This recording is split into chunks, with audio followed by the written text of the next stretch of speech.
Boa noite, pessoal. Meu nome é Mirela Carla, está no ar mais um Autospod, podcast mais atípico deste Brasil. Minha gente, uma salva de palmas. Ó, depois eu dou o pix pra galera que ficou batendo palma aqui, animando. A gente está aqui no evento da Borboleta Atípica, em Rio Preto. Encontro de autismo, já é o terceiro encontro de autismo. Muita gente bacana aqui para palestrar, para divulgar informação, conscientização para nossa região, né? E eu estou aqui em parceria para conversar com alguns palestrantes, né? E é isso, pessoal. Nosso bate-papo agora, a gente vai falar sobre causas do autismo. Por que essa incidência toda, né? Tá na moda o autismo? As pessoas estão, assim, tá tendo excesso, sim ou não, por quê? Tentar entender um pouquinho disso, falar sobre tratamentos, né, intervenção medicamentosa, para conversar aqui comigo. Eu estou muito feliz de recebê-lo, né, estreando aqui no Autospod. Ele que veio diretamente do Espírito Santo aqui para o evento da Borboleta Atípica. Recebam com muito carinho o Dr. Marcelo Masrua. Uma salva de palmas. Obrigado, Mirela. Estou muito feliz de estar aqui com você. Já acompanhava o seu trabalho há algum tempo. Pensava assim, um dia ela vai me chamar. Ai, meu Deus, que honra, E é um prazer estar com você, conversar sobre esse assunto tão importante. Então, você sabe que esse projeto, ele nasceu, assim, de uma vontade de democratizar um pouquinho o acesso de informação, né? E acesso a bons profissionais, assim como o doutor. Obrigado. Que a gente sabe que hoje ainda fica muito restrita a uma pequena casta da sociedade, né? Sim. E então aqui é o espaço para informação gratuita e de qualidade, que a gente, quando se depara na internet, a gente vê muita coisa, né? Muita coisa bizarra. Né? Muita coisa bizarra. Então, eu, como mãe de autista, como esposa de autista, também já me senti muito vulnerável. Esse monte de informação, pseudociência, Sim, né? Sem dúvida. Então, foi assim a forma como que eu entendi que poderia contribuir um pouquinho. E vem contribuindo lindamente. Parabéns pelo seu trabalho. Obrigada, doutor. E aí, até sobre isso, de essas informações todas que a gente encontra por aí, do que causa o autismo. Sim. Pessoa vira autista, o excesso de telas torna alguém autista. Né? Então, qual que é a base, né, do autismo? Vamos lá. A teoria moderna mais aceita para a causa do autismo é uma teoria chamada teoria da tríade patogênica. O que é isso? Imagina uma balança em que um prato você tem fatores que predispõem ao autismo, ou seja, se esse prato pesar muito, a pessoa vai ter autismo, e no outro prato, fatores que protegem, diminuem o risco para o autismo. O que pesa mais neste prato de cá? Genética. Isso já se sabe por isso desde a década de 70 do século passado. Os estudos pioneiros realizados na Inglaterra mostraram que o autismo tem uma hereditariedade muito grande. Por exemplo, gêmeos monozigóticos, a concordância é quase 100%. Se os gêmeos são idênticos, se um tiver autismo, o outro quase 100% terá também. Se forem gêmeos dizigóticos, isso chega a 70%, 80% de concordância, ou seja, a carga genética é muito importante. Então, neste prato aqui, a gente sabe que, sem dúvida, a genética tem um papel muito importante. Existem também fatores ambientais que eu vou comentar daqui a pouco. Mas o que tem nesse outro prato aqui para reduzir o risco de ter o transtorno do espectro do autismo? Principalmente funções cognitivas funcionando de forma adequada. Principalmente 4 delas. As funções, eu falei funções executivas, as funções cognitivas funcionando de forma adequada.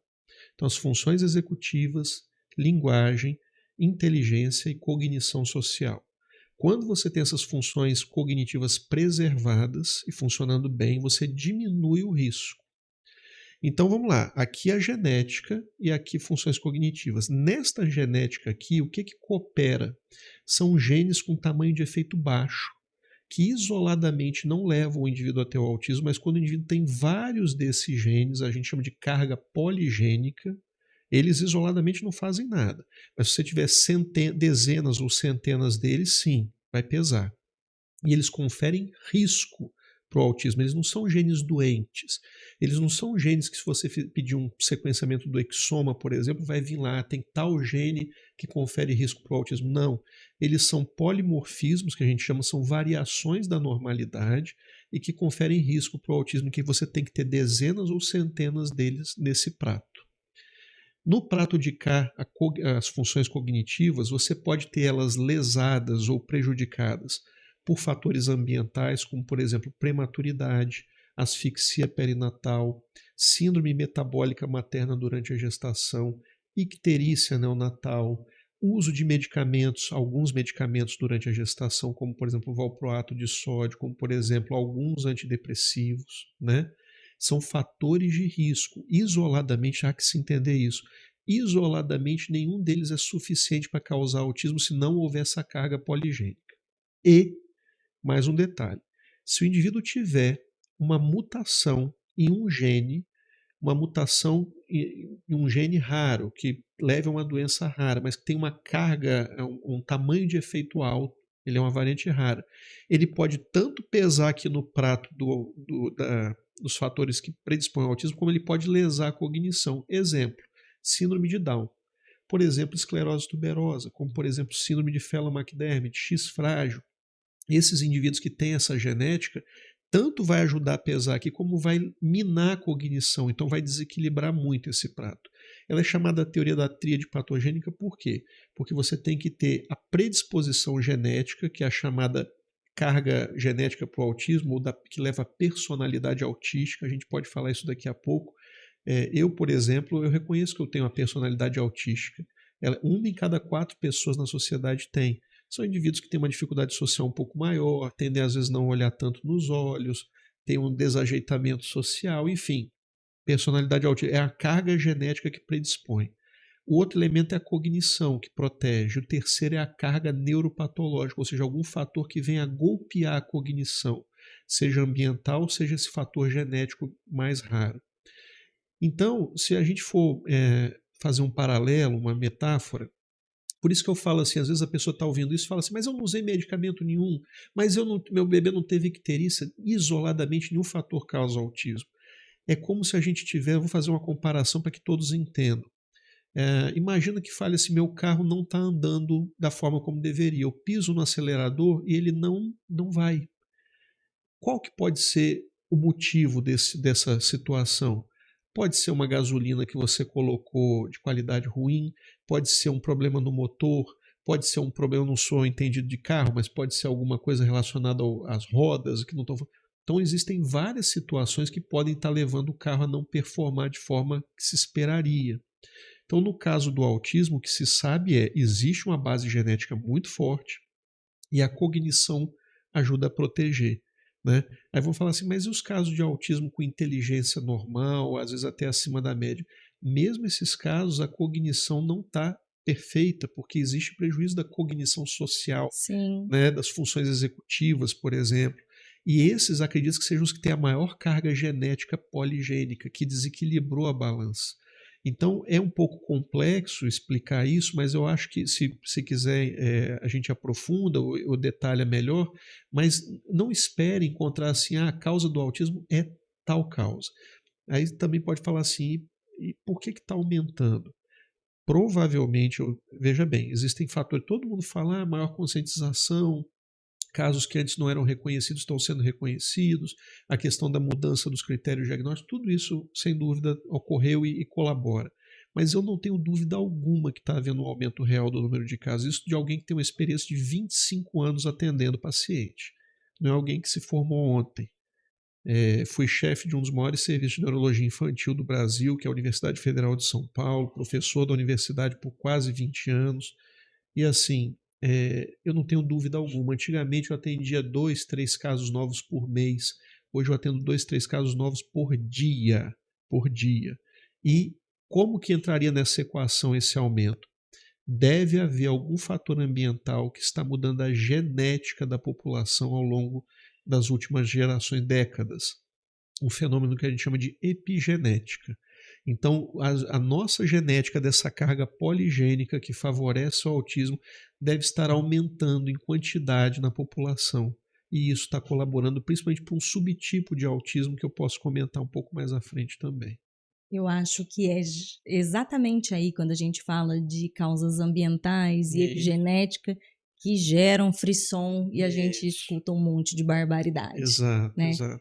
Quando diz que o ambiente, que ambiente seria esse? Intrauterino, depois que nasceu? Aí que tá, pode ser, isso que a partir do que eu vou falar agora é tudo especulação, tá? O processo de neurodesenvolvimento ele começa intraútero, com 14 dias pós-fecundação, com a formação do tubo neural, e ele vai continuar até o final da adolescência, até os 20 anos de idade. Então, existem processos que podem alterar esse neurodesenvolvimento até uma fase tardia. Por exemplo, na esquizofrenia, que não é considerado um transtorno do neurodesenvolvimento, mas tem muitas similaridades com alguns processos que ocorrem no autismo, acredita-se que haja um prejuízo do processo de poda neural, que é um processo normal, é importante que se diga isso. A poda neural acontece em todos nós. Às vezes as pessoas falam assim, ai meu Deus, ele tem autismo porque houve a poda. Não, a poda ela tem que acontecer em todo mundo. Mas na esquizofrenia acredita-se que haja um problema com a poda neural ela ocorre durante toda essa fase de neurodesenvolvimento, mas ela é muito acentuada nos primeiros 3 anos de vida e no período da pós-puberdade, ali, peripuberal. Na esquizofrenia, esse período da poda peripuberal é um período muito sensível, Muito crítico, muito né, crítico, tanto que muitos abrem um quadro de esquizofrenia ali ali. naquela fase. Então, isso é para mostrar que o cérebro está em desenvolvimento desde uma fase muito precoce. Como o autismo, por definição, as manifestações têm que estar presentes nos primeiros 3 anos de vida, às vezes o diagnóstico ocorre na adolescência, na idade adulta, mas as manifestações elas têm que se dar numa fase muito precoce.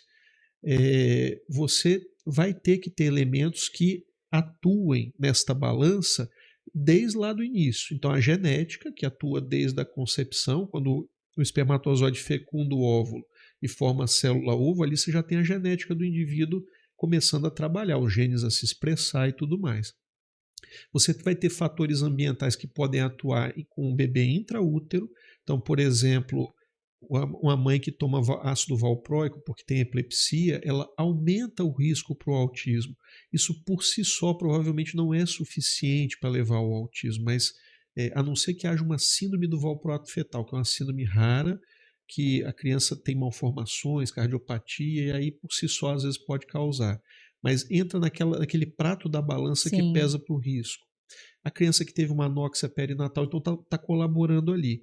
Agora, você tocou num assunto muito interessante, que é a questão das telas. As telas, já se sabe que elas são capazes de lesar a cognição das crianças. Eu não estou exagerando em falar isso. Já tem estudos mostrando que as telas prejudicam o desenvolvimento da linguagem, que prejudicam o desenvolvimento da atenção, que reduzem o QI. Então, se algo consegue lesar a cognição das crianças dessa maneira, para mim é óbvio que ela entra nesta equação também. Então, as telas, apesar disso ainda não ser estabelecido, na minha opinião, é um fator de risco para o desenvolvimento do transtorno. Por si só, não causa autismo, mas se a criança tiver uma genética que a predisponha, e se essa criança for abandonada na frente de telas nos primeiros anos de vida, Manifestação dos sintomas vai ser acelerados e acelerado, exatamente. Então, da mesma maneira, existem crianças que estão ali no limite para desenvolver o transtorno, e se forem muito estimuladas no início, elas podem eventualmente pegar uma rota do neurodesenvolvimento favorável que faça com que elas talvez fiquem com um ou outro traço autístico, mas que não preencham critérios para receber o diagnóstico de transtorno do espectro do autismo. Então é importante entender que as telas são um elemento que lesa a cognição das crianças. Essa recomendação de exposição zero a telas nos primeiros 2 anos de vida, ela está correta. Você não deve expor criança a tela nenhuma, televisão, tablet, celular nos primeiros 2 anos de vida.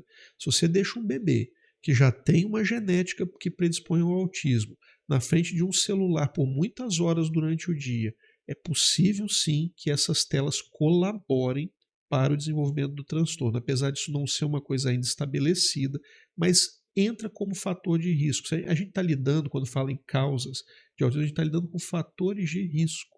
É igual um diabético, por exemplo.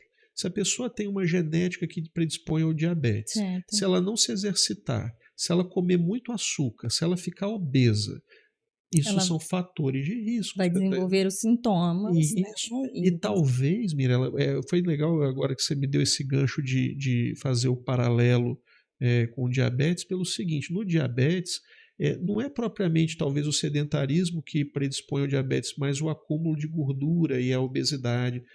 Da mesma maneira, não são as telas que lesam o cérebro, mas é a falta de estimulação linguística que aquele bebê estaria recebendo se tivesse em contato com outros seres humanos, estimulando ele, por aí vai. Então, é importante que as pessoas entendam que dar telas para criança pequena, você está lesando a cognição porque você está privando a criança de uma estimulação natural. Né? Isso tem que ter cuidado com as pessoas que defendem com muita paixão assim, tela não causa autismo. Óbvio que não, mas a tela pode ser incluída, em pouco tempo eu acho que vai ser como um fator de risco. Quer dizer, se a criança tiver uma genética que o predisponha, ela vai ser. Agora, outra coisa importante entender, eu pelo menos vejo 3 fenótipos, 3 manifestações de 3 subgrupos de autismo muito claras. O primeiro subgrupo é daqueles indivíduos com autismo sindrômico, Sim. no contexto de alguma doença genética. Então a criança é autista e tem síndrome de Down, é autista e tem X frágil, é autista e tem esclerose tuberosa. Esse grupo, eu não percebi aumento do número de casos ao longo das últimas décadas, está constante. Certo.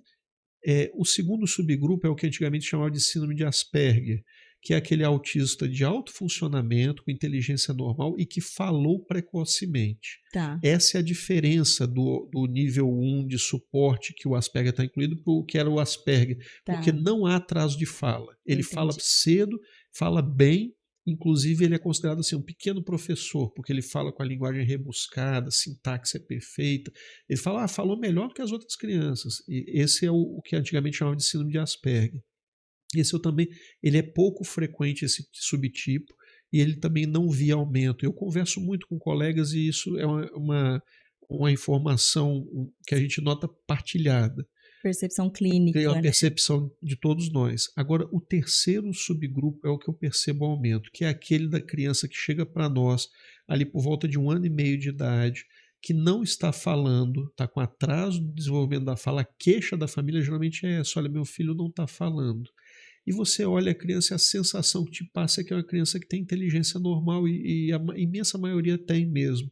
É aquela criança que não mantém um contato visual, que a comunicação não verbal é precária, não está apontando com 1 ano e meio, não dá tchau, não joga beijo, inquieta, desfocada, faz diagnóstico diferencial até com TDAH. Esse subgrupo é o que aumentou demais. Tá? E a prova hoje, na minha palestra aqui no Borboleta, eu vou até fazer um teste. Quem pode dizer isso com muita clareza são os professores.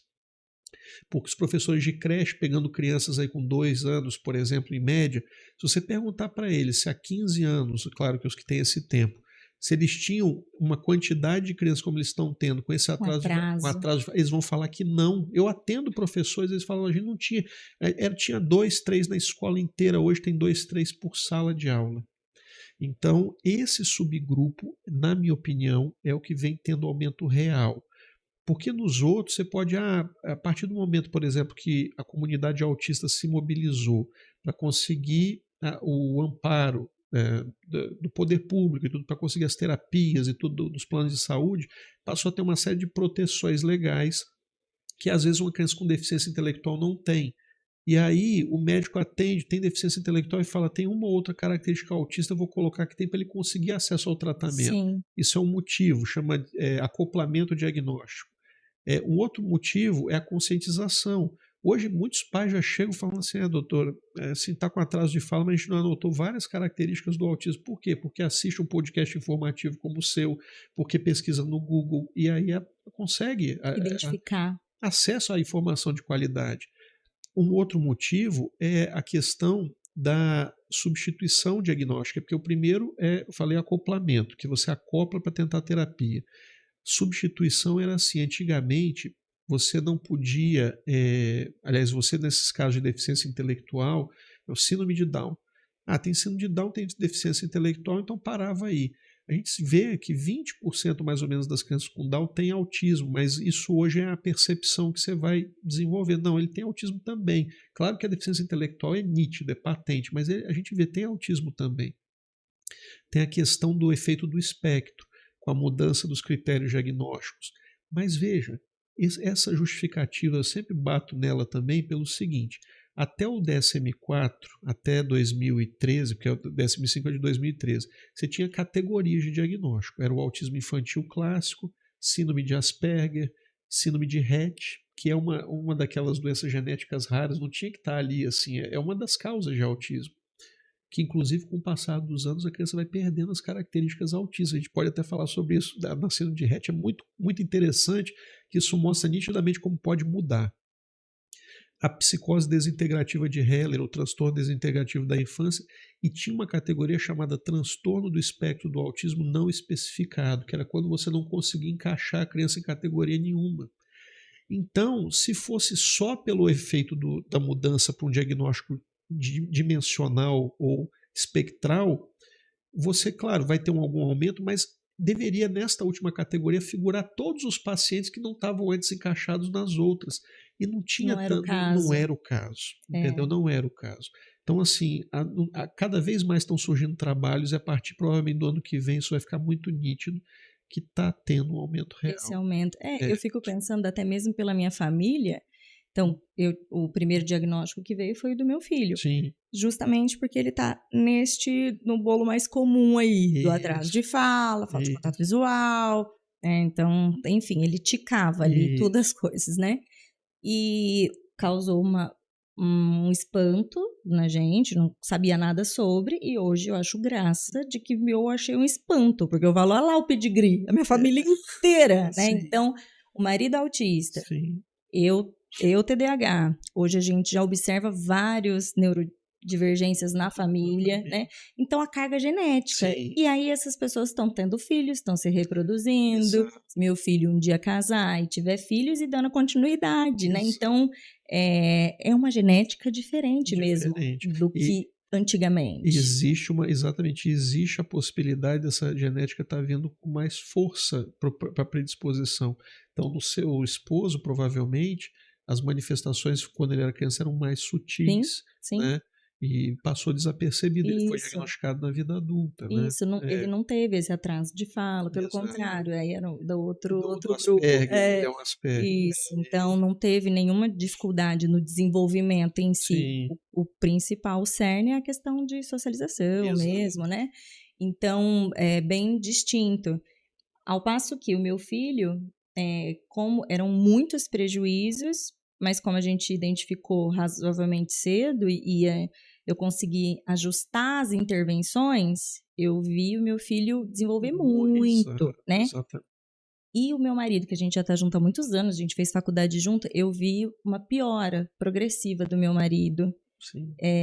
Das habilidades dele, porque foi aumentando as exigências, né, sociais do mundo e a inabilidade dele de lidar com aquilo, e depressão, e manifestações físicas né, assim, não entendi, eu não lembro, por exemplo, nas festas da faculdade, ele nunca gostou de muvuca, barulho, essas coisas, então ele ficava incomodado, mas eu não me lembro dele adoecer como ele adoece hoje. Interessante. Né? Então, hoje é como se no outro dia ele estivesse doente. Isso que você fala é muito importante, porque casos sutis, como o do seu marido, é muito comum que eles sejam diagnosticados na adolescência ou na vida adulta, que é quando as demandas sociais excedem a capacidade do indivíduo de compensá-las. Isso inclusive, está nos critérios diagnósticos. Então, assim, as manifestações elas têm que se dar numa fase precoce da vida, mas o diagnóstico muitas vezes é tardio nesses casos em que a demanda, a pessoa vai conseguindo camuflar e compensar as dificuldades. Então, hoje é isso, né? Porque quando, às vezes, eu acho assim, as famílias se apegam no negócio do leve, o moderado, o severo. Eu não vejo nenhuma estabilidade nisso. Sim, isso né? pode mudar, exatamente. E de vivenciar, por exemplo, o meu filho, muita gente vê ele hoje, porque o Arthur desenvolveu uma fala complexa, extremamente sociável, assim, desenvolveu muitas questões, ponto que ele tem hoje, que impacta muito a nossa vida, é seletividade alimentar. Sim. Então, assim, na escola ele não tem não precisa de suporte e tudo mais. Então, as pessoas dizem, mas o Arthur, né, leve, nível 1, enfim, sei lá. E eu falo, olha, se eu for pensar na realidade dele da escola, sim, ali ele não precisa de suporte e ele está conduzindo. Mas a nossa rotina alimentar é extremamente dificultosa e impacta severamente em tudo. Não Claro. dá para eu dizer que isso é no nível 1. Sim, É sim, muito grande, sim. né? Então, eu vejo esses polos também, assim, de aqui você desempenha melhor, ali não. Exato. Tem um gráfico que eu até vou mostrar na minha aula, porque esse espectro ele não é linear. Ele é mais como se você imaginasse uma rosa dos ventos ou um círculo com várias cores, e cada cor daquela, imagina-se um arco-íris saindo radiado. Cada cor é uma função cognitiva, então habilidades motoras, que não é função cognitiva, mas funções executivas, linguagem, e aí você tem outras manifestações, como a questão sensorial, seletividade alimentar. Então você tem indivíduos que são muito pouco comprometidos, por exemplo, na parte motora, mas são muito em linguagem. Não tem nada sensorial, mas tem muita estereotipia, por exemplo. Então é muito assimétrico. Você não vai achar dois autistas, pode até achar, mas é difícil achar com manifestações idênticas. Então, você tem autistas que têm uma dispraxia muito importante, então eles são muito descoordenados, mas a parte de fala e linguagem é muito preservada. É aquele que falou precocemente, como a gente estava falando, mas não consegue andar de bicicleta. Então, não é um espectro linear, tem várias nuances, e é isso que você falou. Para mim, você dizendo, né, a seletividade alimentar é muito complicada.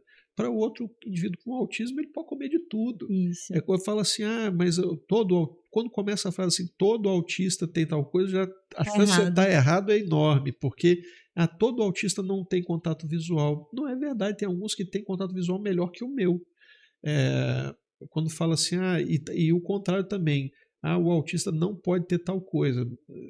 Pode acontecer, entendeu? Então, assim, é um espectro, né, como da definição, e num espectro, como vamos dizer, do branco ao preto, passando por toda a escala de cinza, você tem diferentes matizes de cinza, você tem diferentes. E aí eu dei essa comparação, não é só um cinza, são várias cores, né? Isso. Então, E até mesmo durante as fases do desenvolvimento, então, eu mesma já vivenciei várias altas com o meu filho e depois algumas retomadas. retomadas, claro. E eu não enxergo como, regrediu ou perdeu. Não, mas são fases. Desafios da vida. Isso, então Ele fase está que com que precisa de idade? 7. 7. Imagina a 7. puberdade.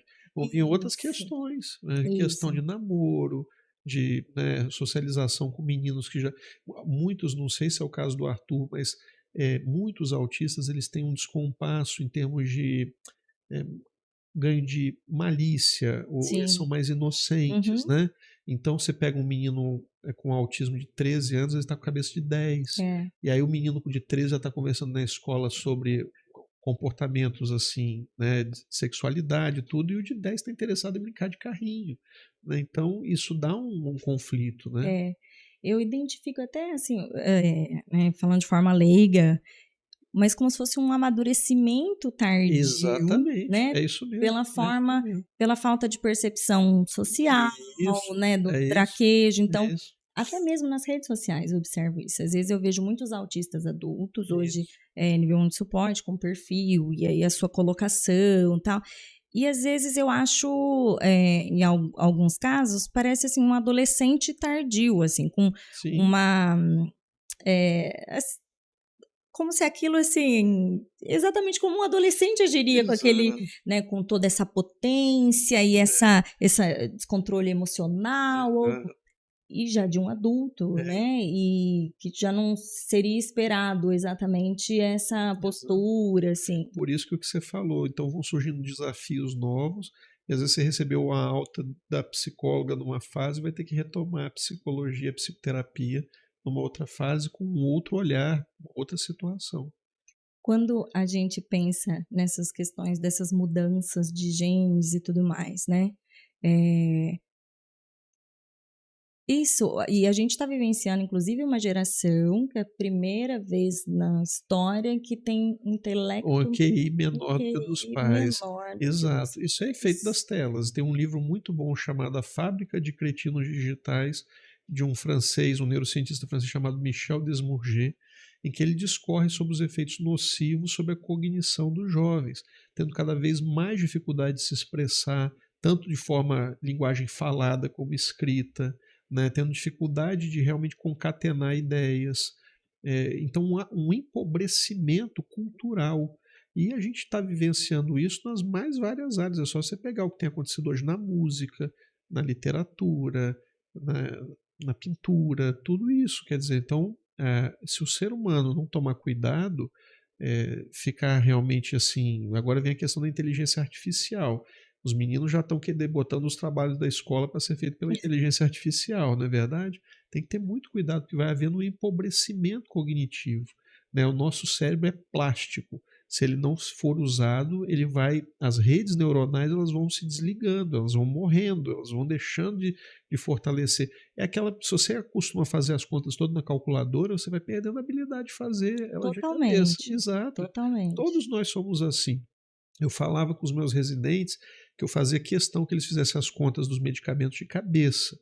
Por que eu fazia isso, não usar calculadora? Porque se você errar para uma criança um volume de uma medicação, fazendo na calculadora, você não vai perceber que errou. De cabeça você está acostumado, falando, uma criança desse tamanho não pode tomar 10 ml. Está errado. É 2 ml, 2 ml e meio. Então eu faço isso, eu bato o olho na criança e falo, essa criança tem que estar tomando 3, 4 ml. Por quê? Porque eu faço de cabeça. Você tem que se treinar, são contas simples, mas aquele vício de ficar usando calculadora. Então está havendo um empobrecimento, né, cognitivo da população. Isso está bem documentado. E no Brasil isso ainda é mais grave. Por quê? Porque o QI médio da população ele é de 100 no teste de VISC, que é a escala de inteligência de Wechsler, né, que foi quem idealizou o teste. 100 é a nota de corte para a média, né? 15 pontos para mais ou para menos, você tem desvios padrão. Então, você tem com mais de 2 desvios padrão é 130, menos 2 desvios padrão é 70, entendeu? Então, você tem 100, aí você tem 130 e 70. Acima de 130, você pode ter um superdotado ou com altas habilidades. É a nota de corte, mas não depende só do QI, depende também de engajamento em tarefa, depende de criatividade. Abaixo de 70 você pode ter um deficiente intelectual. Pode porque se houver algum tipo de comprometimento do comportamento adaptativo. Às vezes a pessoa tem, você pode ter um erro de 5 pontos para mais ou para menos. Então a faixa de corte é de 65 a 75. Então vamos supor que a pessoa pontuou 70 ali em cima. Ela está na faixa de deficiência intelectual. Mas às vezes é, por exemplo, um trabalhador rural que está indo super bem na vida dele, não tem problema nenhum adaptativo com nada, seja no domínio social, conceitual, prático, ele leva a vida numa boa. Não dá para dizer que esse indivíduo tem deficiência intelectual. Certo? Ao passo que uma pessoa com QI de 75, que está tendo problema, por exemplo, na escola, para aprender, que está tendo dificuldade, esse indivíduo pode ser considerado um indivíduo com deficiência intelectual. Certo.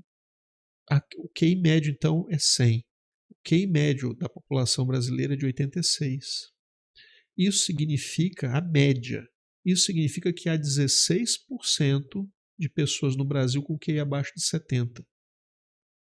Então, 16% da população brasileira está na faixa considerada de deficiência intelectual. Não quer dizer que tenha, mas está nessa faixa. Sim. Então, isso ainda é muito mais grave aqui. O QI médio da Coreia, médio, é 115. Então, perder de quem já tem pouco é mais grave ainda. Sim. Então, o uso de tecnologia, de telas, para nós ainda é mais. O Brasil é o segundo país do mundo, ou o primeiro, agora não tenho certeza, em uso de rede social. Eu acho que só perde para os Estados Unidos, mas está entre o primeiro ou o segundo, em tempo, em rede social. Sim. Que é uma coisa que, assim, não agrega muito, né? Vamos ser muito sinceros. Você tem ali coisas boas, mas não dá para passar horas ali. Sim. E você vê adolescentes passando 5, 6 horas por dia na rede social. Sim. Né? Isso já da média brasileira ser mais abaixo tem a ver com a educação? Sim, exatamente. Porque, de novo, estimular a cognição, ambiente, né? Exatamente, Mirella, ambiente cultural. Então isso começa de pequeno. Uma criança que é exposta a um ambiente linguístico favorável, ela já potencializa a cognição.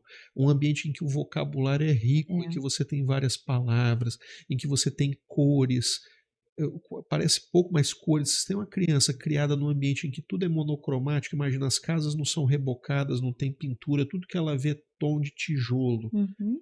Pais que mal falam com ela, tá entendendo? Isso vai fazendo com que a QI dela não se desenvolva. Desnutrição, né, que já foi um problema mais grave no nosso país, mas países da África, por exemplo, o QI é muito relacionado a uma nutrição pobre. Claro que esse problema ainda existe no Brasil, não estou falando que não exista, mas já foi mais grave. Hoje a obesidade no país é até um problema em termos de frequência maior, né? Mas você falou tudo, a estimulação cognitiva educacional, muitas crianças chegando ao final do antigo ensino primário, hoje ensino fundamental 1, sem saber ler e escrever. Então, que coisa, né? Eu conversando com o Lucelmo, né, em algumas das nossas conversas, e aí ele até dizendo que no sistema escolar, né, até ali a 7ª série, quem aprendeu, aprendeu, quem não aprendeu, tchau, porque o ensino já não vai te proporcionar, não vai mais te acolher. Então, você, né? O índice de pessoas que chegam nessa etapa estando dentro da escola mesmo, exato, e que não aprendem. Exato. É um genocídio de cérebros. Meu Deus. É um genocídio de cérebros. É uma fábrica de pessoas com problemas de aprendizagem. Vou dar um outro exemplo que é uma coisa muito óbvia para mim. Tabuada. A minha sensação é que lá atrás muitas pessoas foram traumatizadas com a tabuada, e isso gerou um movimento anti-tabuada, decorar a tabuada. Tem coisas que você só aprende pelo processo de memorização, de decorar. Por exemplo, datas. Eu sei que o Brasil foi descoberto em 1500, que a proclamação da independência foi em 1822, isso é a proclamação da República em 1889, isso depende de você decorar. Não tem jeito, tem que decorar. A Revolução Francesa em 1789, isso não tem jeito. Na China, as crianças têm que decorar 2.000 ideogramas para aprender a ler, porque lá o princípio da leitura não é o princípio alfabético, é o princípio semântico ligado à imagem daquele ideograma. Então aquele ideograma tem um significado, ele não tem um som. São 2.000 para começar. Para começar. Então, perceba como o chinês é estimulado a decorar a tabuada, eles fazem com uma facilidade enorme, com ábaco, a decorar normalmente. E aí as nossas crianças estão chegando no final do ensino médio sem saber multiplicar. Sim. Eu tenho um paciente que fala para mim que vai fazer a prova de matemática, antes de começar a prova ele tem que escrever a tabuada do lado, somando, porque ele não sabe, não está decorada, e aí durante a prova ele tem que ficar virando e fazendo a prova virando. Imagina um dispêndio de energia para fazer isso. Então, isso é uma crítica que eu estou fazendo ao nosso ensino. Sim. Eu não sou da área de educação, mas está errado. Assim, a gente não pode estar figurando, alguém tem que realmente falar, porque a gente está figurando entre os últimos países do mundo nos testes relacionados à educação, atrás de potências como Zimbábue e outros países, porque tem um problema metodológico. Aí a educação no Brasil já foi muito boa, você pegar até a década de 70, né? Não estou falando, entendam bem, não estou falando daquele período negro da ditadura militar, estou falando até você pegar a década de 50, você aprendia latim, francês na escola pública, inglês, né? Você tinha matemática cobrada. Agora, talvez porque alguns boçais cobravam tabuada com castigo físico, se gerou uma ojeriza tabuada. O problema não era tabuada. Não era a forma como era cobrado, com palmatória, com botar a criança com chapéu de burro no canto da sala, humilhações. Então isso aí, obviamente, que é uma coisa abjeta, condenável, mas o aprendizado da tabuada, isso é a alfabetização da matemática, é a aritmética, somar, subtrair, multiplicar e dividir. E as crianças estão chegando no final do ensino médio sem saber uma coisa fundamental. Né? Também chegando sabendo 40% dos estudantes universitários analfabetos funcionais. Não, o que é um analfabeto funcional? Não compreende o que lê. Ele sabe ler, mas ele não consegue entender o que ele está lendo. 40% dos estudantes universitários do Brasil são analfabetos funcionais. Então isso é gravíssimo. Isso é assustador. Assustador. Então, se a gente está falando de melhorar a cognição, é com estímulo e de Estímulo, qualidade. De qualidade. E até, assim, a vida moderna contribui muito para esse empobrecimento. Então, antes, você usava mapas, você decorava caminhos, lugares, agora você põe no Waze, você chega e você nem viu o que você fez. Exato. Antes, a gente sabia o telefone da casa de todo mundo, né? Exatamente. E hoje, imagina, você não tem mais isso, né? Então, aconteceu uma coisa interessante comigo esses dias. Eu fui para uma banca de um aluno meu que estava defendendo doutorado. Eu fui para a banca dele em São Paulo, e aí entrei num táxi ali no aeroporto de Congonhas e falei assim: é o Hospital São Paulo, né, aqui perto, e dei o nome da rua. Aí o cara jogou no Waze. Eu falei assim: mas o senhor é aqui da região? Ele falou: sou. Eu falei: o senhor não conhece o Hospital São Paulo? Não conhece a rua Borges Lagoa, Domingos de Moraes? Antigamente, né, fazendo isso há quase 20 anos, todo taxista ali conhecia daquela região, porque o aeroporto de Congonhas está a 10 minutos do Hospital São Paulo. Então, é por isso que você está falando. O cérebro é use-o ou perca-o. Se você não usar, você vai perder a habilidade. A gente fica poupando o cérebro o tempo inteiro, né? A lei do mínimo esforço. Do mínimo esforço. O ser humano tem essa tendência a poupar energia, a se esforçar menos, mas quando a gente está falando de cérebro, a gente tem que estimular nosso cérebro, tem que desafiá-lo. Por exemplo, já tem vários estudos mostrando que, no caso da doença de Alzheimer, pegar um outro extremo, né, ela tem uma tendência a baixar, assim, você ter mais manifestações em indivíduos que têm a cognição menos privilegiada. Quer dizer, não é que ela ocorra mais nesses indivíduos, mas ela vai dar sinais mais rapidamente nesses indivíduos, justamente porque eles têm uma reserva menor. E a estimulação cognitiva no Alzheimer é um fator de proteção. Então, aprender um novo idioma, não estou falando para quem já tem o Alzheimer, mas para que você aprender um novo idioma, aprender um instrumento musical, fazer um ato motor de forma diferente como você fazia, conversas estimulantes, leitura. Aí o pessoal sempre lembra das palavras cruzadas. Palavra cruzada é bacana, mas não é só. É um jogo de baralho em que você é forçado a estimular a memória e não aprenda um novo jogo de baralho, entendeu? Então, tudo isso é estímulo cognitivo. E voltando para as nossas crianças, essas com QI rebaixado é porque estão pouco estimuladas. E agora entrou um elemento mais nocivo ainda, que são as telas. E dependendo do conteúdo que está sendo veiculado na tela, então, pior ainda, crianças sendo expostas, crianças de 7, 8 anos à pornografia. Sim, sim. Eu recebo isso no consultório, é uma coisa terrível, entendeu? É absurdo.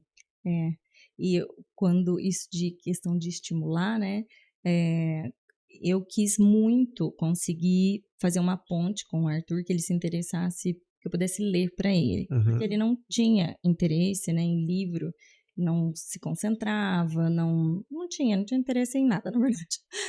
E eu fiz muito esforço para conseguir trazê-lo para isso, né? Na época até eu ficava brincando na cabaninha, fazia uma cabaninha escuro e eu fazia leitura com lanterna para ajudá-lo a focar no que eu estava mostrando. Legal. Né? Eu fiz muito, muito esforço mesmo. Quando eu consegui implementar a leitura, de fato, foi uma virada de chave absurda. Que depoimento bacana. Assim, não todo mundo, lê faz bem e tal, o repertório. Mas, gente, foi uma coisa, assim... E aí eu tinha isso como parte da nossa vida, né? Tratamento. Leitura é tratamento. Então, era muita leitura, muitos livros. Então, me ajudava... Então, na época que os hiperfocos, só quero um. Então... eu fazia um combinado com ele, você escolhe um e eu escolho também, que você vai escolher o mesmo por um ano. E aí eu vou variando as minhas escolhas aqui, né, mais ou menos. E, nossa, o vocabulário dele. E aí eu trabalhei... de atenção, reflexão. Exato.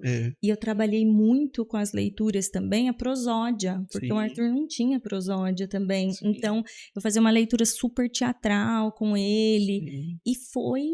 assim, gigantesco o ganho dele num espaço de tempo curto até. Eu acho lindo esse seu depoimento, que você vê o quanto que uma mãe... não foi fácil para você fazer isso, foi muito difícil. Mas o quanto que uma mãe pode mudar a história. Para mim, as maiores terapeutas são vocês, porque vocês realmente têm esse poder de mudar a história natural do transtorno.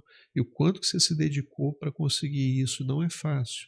Não é fácil, dá vontade de desistir. A gente sabe a dificuldade que é a vida de uma mãe atípica, é muito difícil. E você trabalhar o dia inteiro e ainda tentar ensinar seu filho a ler, a gostar de ler, é muito difícil. Mas vale a pena, Vale a né, pena, então, nossa. vale a pena sempre, assim, a gente porque muitas vezes você vai repetir inúmeras vezes aquilo e não vai ter resultado, mas, Isso. o que eu tentava fazer para mim é não pôr prazo para mim. Aham. Então, ele vai aprender. Quando? Ah, pode ser 20 anos, 40, eu já tinha arregaçado as mangas, vamos lá, né, mas ele vai aprender isso aqui, porque até mesmo os livros me ajudavam a ter ideia de propor brincadeiras, porque também a nossa imaginação é finita. Eu sou criativa até para brincar, mas, assim, né, Aham. então aquilo me ajudava a fazer a ponte, os repertórios de interesse e conhecimento das coisas. Hoje ainda é uma ferramenta que eu uso muito. Eu leio com o Arthur desde que eu consegui implementar isso todos os dias, a gente lê. E para trabalhar essas questões de sentimento, expressão facial, né, manifestações, às vezes comportamentos errados que ele está tendo. Então, eu busco aquela atitude em algum livrinho, porque aí eu não estou dando sermão direto nele. É o menininho que tá errando ali, é o menininho que não quer dividir, é o menininho que tá deixando de aproveitar porque tem medo de perder. Sim. E aí eu ajudo ele refletindo as coisas. É bacana demais seu depoimento, porque esse é o tipo de conhecimento que profissional nenhum vai conseguir passar. É só a mãe que passou Só por isso, mãe. só que sabe. É. É só a mãe que sabe. Olha, doutora, eu vou te falar que eu nessa caminhada minha, e hoje eu convivo com muitas, muitas, muitas famílias, né? As crianças e as famílias, assim, que o indivíduo está melhor, isso óbvio, dentro da sua potencialidade, não foi porque tinha o melhor médico ou o melhor terapeuta, mas porque alguém daquela família diretamente mudou a vida. É. Então, são assim, os grandes avanços que eu vejo estão ali na família, não estão nos profissionais que acompanham. Assina embaixo, concordo inteiramente. Isso sobrecarrega, mas assim, daquela coisa do copo meio cheio, copo meio vazio, né? Claro. Então, pensar no poder que a família tem Sem dúvida. de transformar aquilo, isso para mim é muito poder. Muito, muito. E ninguém diz que é fácil, é muito difícil, mas vale a pena. Vale a pena. Vale a pena. Quando o pessoal fala muito de causas ambientais, né, e aí a gente vê dietas do autismo, não sei o que relação para metal pesado, já vi sugestões de mudar, se você mora perto de lugar que tem fio de alta tensão, energia, tem que mudar, muda todas as panelas da casa. Veja, não tem evidências. Eu sou uma pessoa muito... Eu quando vejo as pessoas gritando, apaixonadas pelas coisas, tanto de um lado quanto do outro. Tanto que sim, quanto que não. Eu tenho 25 anos que eu faço isso, não comecei ontem mais uma vez, eu já vi muita coisa mudar, não só na área do autismo, como em outras áreas. Então, o que eu posso dizer é que hoje, atualmente, não existem evidências com relação a nada disso que você mencionou.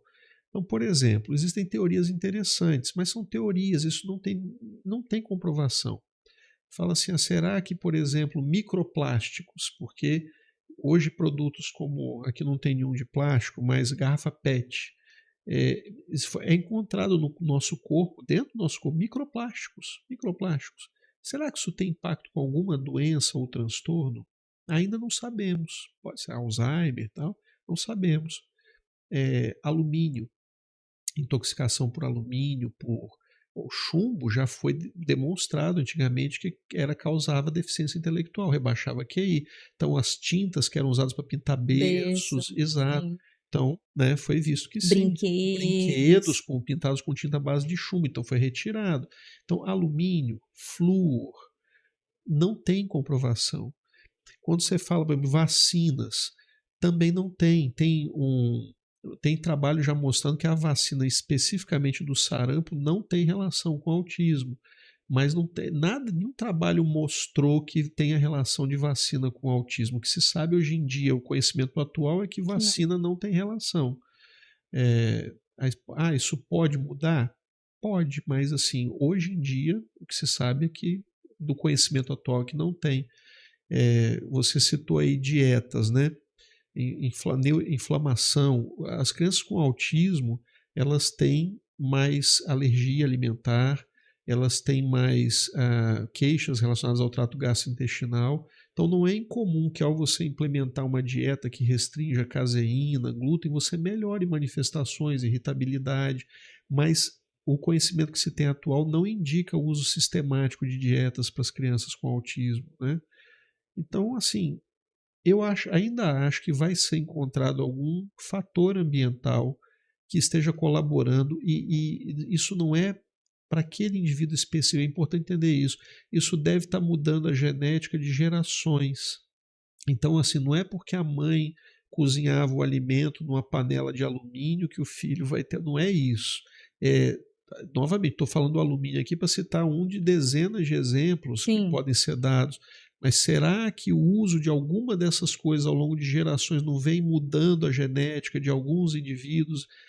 E talvez o estudo de populações isoladas, como indígenas, por exemplo, possa vir a esclarecer isso. Mas isso vai ser um desafio, o mundo vai se debruçar sobre isso, acredito, nas próximas 2 décadas para tentar encontrar, porque vai ficar cada vez mais nítido, na minha opinião, que existe um aumento real do número de casos. Sim. E quando a gente fala hoje assim de tratamento, você percebe um excesso de medicalização, assim, Olha, ou não? Isso aí tem 2 lados, né? Existem casos que são medicados desnecessariamente, existem casos que precisariam ser medicados e não são. Os remédios, quando bem indicados, eles são extremamente úteis para o desenvolvimento da criança. Isso é importante que se entenda. Porque, por exemplo, uma criança que o TDAH é a comorbidade mais comum psíquica do transtorno do espectro do autismo.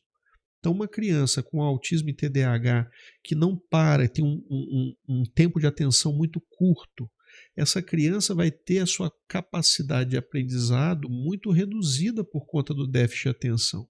Então, ao tratar o déficit de atenção, você está propiciando com que ela avance mais rapidamente. Eu sempre faço a analogia com o escalador.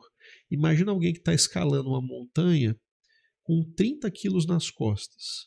Se você tirar esse peso das costas, ele vai subir muito mais rápido, né? Ou o indivíduo está indo subir sem equipamento, o outro está com equipamento e você está indo na mão.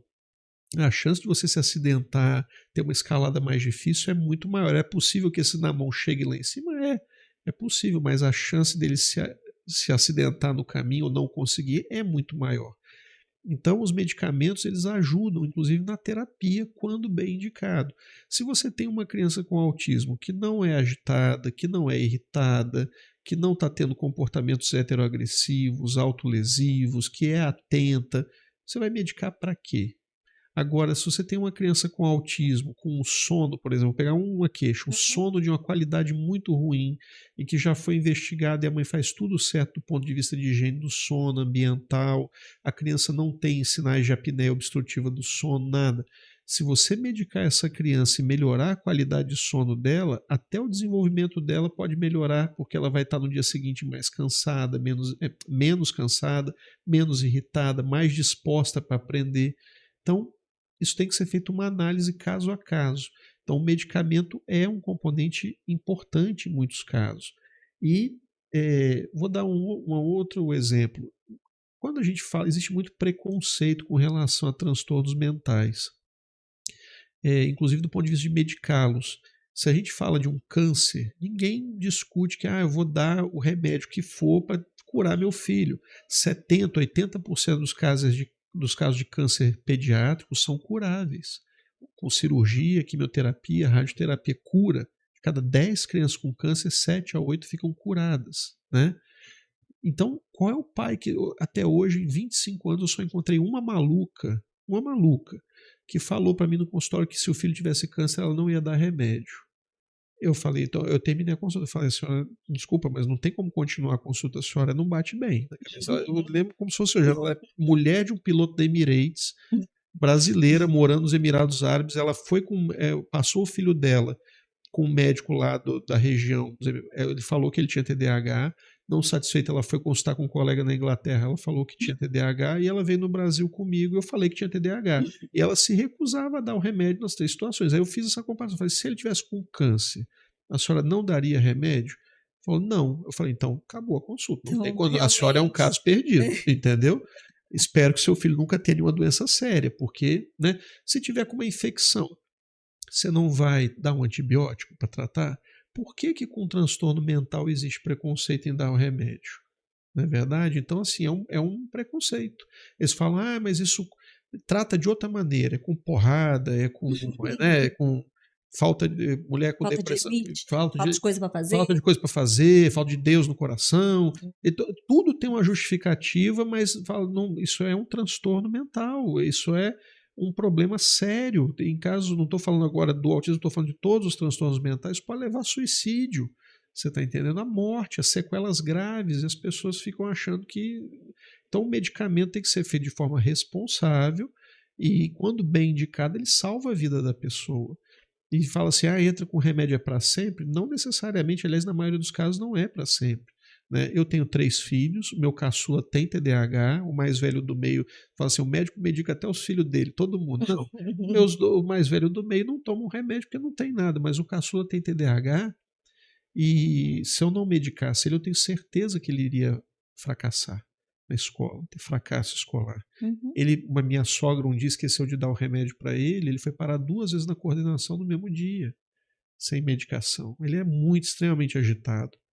A professora puxava ele de novo para a sala de aula, ele fugia, ia pegar água no vaso sanitário para jogar em planta de plástico. Espero que a água não estivesse tão suja. Mas ele é um doce de menino, mas é muito desatento e agitado. Com a medicação ele consegue fazer tudo. Estabiliza. Vai bem nas provas, fica bem. Então eu vou deixar meu filho passar por uma situação difícil, com risco alto de fracasso escolar, depois de subemprego, divórcio, acidente. Tudo isso que eu estou falando é mais comum em quem tem TDAH. Acidente automobilístico, criminalidade, prisão, tudo. Eu vou deixar ele ter esse risco maior de cair na escalada por conta de um preconceito bobo? Isso não tem sentido. Né? Tem uma conhecida que virou até amiga, que é uma pessoa muito boa na área dela e tudo, que o filho dela tem um autismo nível 3 de suporte, ela não medicou o menino também por preconceito. Tenho certeza que se ela tivesse medicado, as coisas teriam sido muito mais suaves para ela e para ele. Então as pessoas têm que se despir um pouco desses preconceitos, porque o remédio está aí para ajudar. Quando bem indicado por um profissional responsável, a coisa vai bem. Crianças muito pequenininhas que chegam no consultório, com essa recebendo ali o diagnóstico, 1 aninho e pouco, 2 aninhos, 3 aninhos, receitar o medicamento seria um primeiro passo ou não? Pode ser, não um primeiro, mas um passo junto. Por exemplo, é muito comum nessas crianças que haja se houver uma inquietude e um tempo de atenção muito curto, um medicamento que a maioria de quem estiver nos vendo conhece, que é a risperidona, pode ajudar muito. E aí eu sempre falo com os pais, façam um teste. Novamente, se a criança não tiver queixa nenhuma relacionada a isso, não vai medicar para quê? Mas se a criança é agitada, não para, não foca, você entra com a risperidona, a criança passa a dormir melhor, fica atenta, tudo vai melhor nas terapias. Então, pode ser que agora você não vai fazer só o medicamento, você tem que entrar com as terapias, não tem jeito, principalmente terapias comportamentais baseadas na ciência ABA, né? Também o modelo Denver de estimulação precoce, enfim, mas você não vai fazer só o remédio, né? Já o TDAH dos transtornos do neurodesenvolvimento é o único que a medicação é preponderante em relação a todo o resto.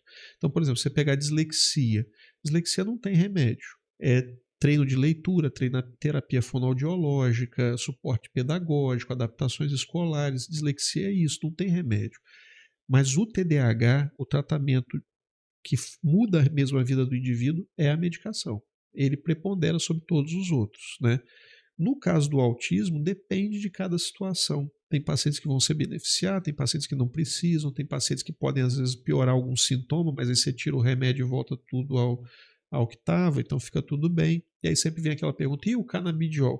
Eu acho engraçado que as pessoas não querem usar remédio e querem usar canabidiol achando que canabidiol não é remédio.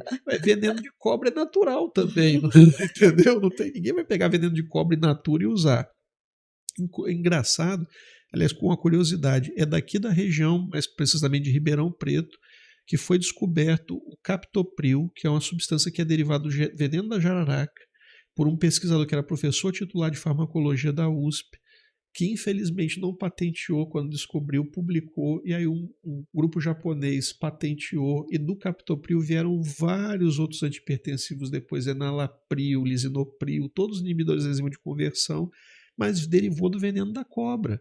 A maioria dos remédios que a gente conhece, hoje em dia já não maioria, porque já tem muito remédio que todo sintético sintético, mesmo. mas a maioria, antigamente a maioria derivava da natureza. A aspirina, o ácido acetil salicílico é da folha do salgueiro, a morfina vem do ópio, que é da flor da papoula, eu já citei de veneno de jararaca. Então, agora a diferença é que era purificado, porque num extrato ou num líquido que vem no veneno da cobra, tem ali aquela substância que é o efeito que a gente quer, mas tem uma série de outros que vão fazer mal.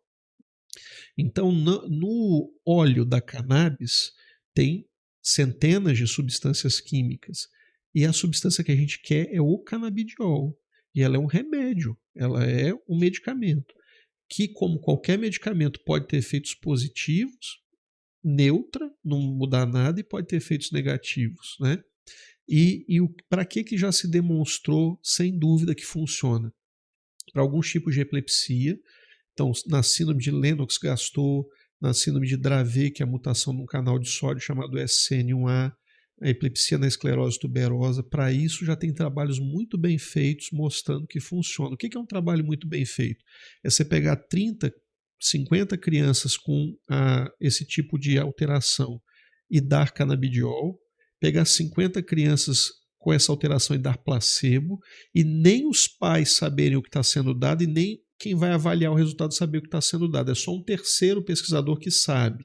E aí quem vai anotar os resultados não sabe também o que tomou. Sabe. Isso é chamado estudo randomizado, porque vai ser alocado nos grupos de forma aleatória. É daí que vem randomização. Você não vai botar o mais grave no placebo e o mais leve no grupo do canabidiol. É por sorteio. Ele é controlado em 2 grupos, ele é randomizado, ele é duplo cego, nem quem está tomando e nem quem avalia sabe o que está sendo tomado, e ele foi controlado com placebo. Então, isso é um estudo nível 1 de evidência, tá? Nível 1 de evidência. Nível 1 de evidência só tem estudo assim nessas condições. Agora, a gente sabe, por experimentar, que o canabidiol ele pode ser útil para melhora de comportamento em crianças com autismo, melhora de irritabilidade, comportamento autolesivo, heteroagressivo, pode melhorar. Mas é numa minoria de pacientes com autismo também. Vamos dizer, de cada 10 vai funcionar em 2. Já a risperidona, por exemplo, é o contrário, de cada 10 vai funcionar em 8. Então a gente dá preferência a usar a risperidona. Agora, se a mãe chegar e falar assim, não, eu quero tentar primeiro o canabidiol, tá? Eu falo, tá bom, vamos tentar, mas eu explico tudo isso. E a maioria depois volta, não é o que eu esperava. Aí você vê que engraçado, existe muita propaganda falando só do que deu certo. E às vezes nos grupos de pessoas com canabidiol, se alguém fala que deu errado, a pessoa fala, mas você usou de tal marca?